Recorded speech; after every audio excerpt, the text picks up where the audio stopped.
बद्रिकाश्रम जरूर जाना। बद्रीनाथ में माताओं सज्जनों व्यासी महाराज की बहुत प्यारी सी गुफा है, जिस गुफा में व्यास भगवान बैठ करके ये रचनाएं, ये चिंतन मनन किया करते थे, उसको व्यास गुफा बोलते हैं। बस वो लास्ट बॉर्डर है भारतवर्ष का। उसके बाद अगर पीछे देखेंगे तो अदर कंट्री का उस कुछ न कुछ भाग दिखने लगता है, चीन लग जाता है, चाइना। राहुल भैया उस गुफा में बैठकर व्यास जी महाराज ने ये सब वेद शास्त्र लिखे। क्यों लिखे मैंने बोला, ताकि लोग पढ़ सकें। लेकिन इतना कुछ लिखने के बाद भी जिस समय तक व्यास महाराज को मन की शांति नहीं प्राप्त हो रही थी, मन अभी पूर्ण तरीके से प्रसन्न नहीं है, भगवान व्यास जी चिंताग्रस्त बैठे थे, तभी नारद जी महाराज वहां पधारे। नारद जी महाराज ने व्यास भगवान को देखा। और आप तो जानते हैं एक प्रैक्टिकल बात है, कोई आदमी चिंतित होता है अनु भैया, तो वो भले ही ना बताए पर उसके चेहरे के भाव बता देते हैं कि इसको चिंता है, क्योंकि उसके अंदर जो भाव रहता है वो हमारे मुखमंडल पर वैसी लकीरें बन जाती हैं, हमारे आंखों में वो चीज अंदर वाली प्रकट होने लग जाती है।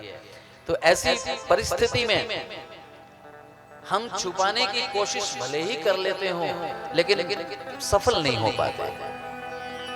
नारद जी महाराज ने व्यास जी महाराज के भाव को पढ़ा और भगवान व्यास जी महाराज को निवेदन किया कि वेद व्यास भगवान, आप तो विष्णु के अवतार हैं। विष्णु सहस्त्रनाम में आपको ऐसा श्लोक में नमन किया गया है, व्यासाय विष्णु रूपाय व्यास रूपाय विष्णवे नमो वै ब्रह्म निधये वासिष्ठाय नमो नमः। आप चिंताग्रस्त हैं, ये बात केवल शोभा नहीं दे रही। बड़ी अच्छी बात कही नारद जी ने। बोले देखो आप लौकिक हैं, लेकिन फिर भी अलौकिक भी तो हैं। ये जो कंपैरिजन हुआ है वो हमारे आप को लेकर किया गया है। बोले मनुष्य को अगर चिंता होती है, क्योंकि वो तो संसार बंधनों में बंधा है, मनुष्यों में हम भी हैं आप भी हैं, क्यों भैया, हमको आपको अगर चिंता हो जाए, लकीर आ जाए चेहरे पे, तो भाई ठीक है आ सकती हैं। इतना लोड रहता है, परिवार का लोड है, समाज का काम है, बिजनेस व्यवसाय है, व्यवस्थाएं हैं, तो हम चिंतित हों तो कोई आश्चर्य की बात नहीं है, आ ही जाती है चिंता। लेकिन भगवान वेदव्यास जी महाराज के चेहरे की लकीरों को देखकर नारद जी महाराज ने बहुत ही विनम्र होकर के व्यास जी को पूछा कि आप इतने बड़े महात्मा हैं, आप साक्षात भगवान हैं, फिर आपको चिंता, और आपके चेहरे पे चिंता की जो भाव भंगिमा है ये शोभा नहीं देती। फिर आप मुझे बताइए कि आपको चिंता का कारण क्या है, क्यों चिंतित हैं आप, क्या आपके अंदर चल रहा है, आप मुझे बताइए।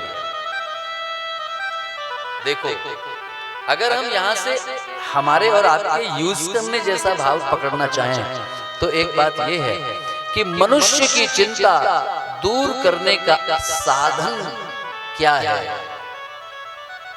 यहाँ से एक भाव मिलता है, प्राणी मात्र के जीवन की चिंता को दूर करने का साधन क्या है। बोले क्या निमित्त है उसका कि हमारी चिंता का समाधान हो सके, हमारा जीवन सुखमय हो सके। तो बोले जब अनायास या तो कभी कोई संत महात्मा गुरु का आपके जीवन में पदार्पण हो जाए तो चिंता भाग जाती है, और या तो आप किसी संत महात्मा के पास चले जाएं तो आपकी चिंता भाग जाती है, या तो संत स्वयं आ जाए तो आप निश्चिंत होंगे, अथवा आप किसी संत के पास जाएं तो आप निश्चिंत होंगे। दोनों प्रमाण। पहला प्रमाण, व्यास जी महाराज की चिंता को दूर करने के लिए कौन आया? नारद जी, यानी वो स्वयं आ गए। ठीक है, बहुत अच्छी बात, वो स्वयं आए, कृपा किया उन्होंने निश्चिंत करने के लिए। अब आप अपनी पर्सनल कैलकुलेशन सेट कर लीजिए कि आज गुरुदेव भगवान भी आपके घर में बैठे हैं, अगर आप इसकी सिमिलैरिटी मैच करेंगे तो आपको बहुत गुड फील आएगा अंदर से, बहुत प्यारी फील आएगी। जो मैं फील कर रहा हूं, जो मेरे अंदर ऐसी भावनाएं उठ रही हैं। स्वयं नारद जी व्यास भगवान को आकर के पूछते हैं कि क्या चिंता करते हो, मुझे बताओ, मैं तुम्हारी चिंता दूर करूंगा। बहुत अच्छी बात है। या तो संत स्वयं आ जाएं माता जी, दूसरी बात या तो व्यक्ति को गुरु के पास चले जाना चाहिए। जस्ट आप सोचो कि वो कैसी घटना अध्यात्म में मिलती है, तो शायद मुझे विश्वास है पूरा कि आपने रामायण सुनी होगी, पढ़ी होगी, टीवी के माध्यम से देखी भी होगी। उसमें राम जी के पूज्य पिताजी महाराज का नाम आप जानते होंगे, क्या नाम था? दशरथ। गोस्वामी जी ने लिखा है चौपाई में, एक बार भूपति मन माही भई गलानी मोरे सुत नाही। और अगली चौपाई क्या लिखी? गुरु ग्रह गया हूँ तुरंत महिपाला। गुरु ग्रह गया तुरंत महिपाला। गुरु ग्रह गया हूँ तुरंत महिपाला। गुरु ग्रह गया तुरंत महिपाला। चरण लागी करी विनय विशाला। चरण लागी करी विनय विशाला। गुरु ग्रह गया तुरंत महिपाला। गुरु ग्रह गया तुरंत महिपाला। ये एक लक्षण, ये एक प्रक्रिया। चिंता हुई थी दशरथ जी को, तो वो स्वयं गुरुदेव के पास गए थे।